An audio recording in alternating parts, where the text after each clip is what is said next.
Gaur, Pauli Gantzietan seigarren mailan ingurun euskeran, gazteleran eta ematen ikasiko duguna eta ikasten ari garena azalduko dizuegu.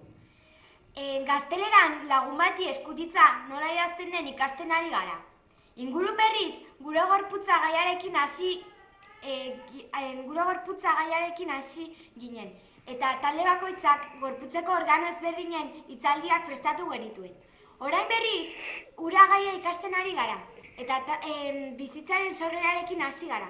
Izan ere, lehen bizidunak uretan sortu ziren.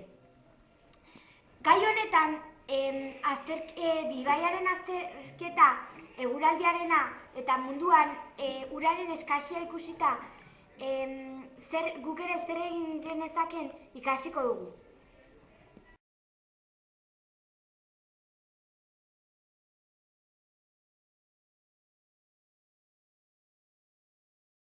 Euskararen paperaren ekoizpenaren testuak osatzeko atala nola idazten diren ikasi dugu eta aurretik mahai jokoen inguruko instrukzio testuak nola idatzi.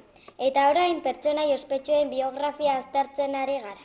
Txontxongiloa egiteko gidoia ere prestatzen ari gara. Maten berriz denbora unitatearen saltoak ikasten ari gara. Eta lehenengo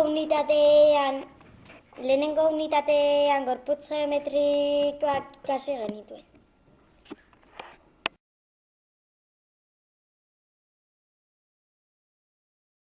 Ingelesean testu mota ezberdinak lantzen ari gara, eta artezkuntzan ere ingelesez hitz egiten ahalegintzen gara.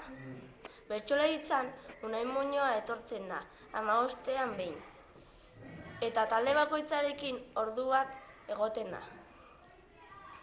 Azaroak 26ean, Uxue Alberdi etorri zitzaigun ikastolara Unai Muñoarekin batera.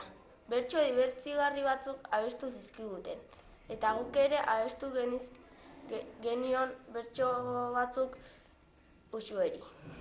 Ostegun arratsaldeetan baratzeko lanak eta inguruaren garbiketa egiten dugu.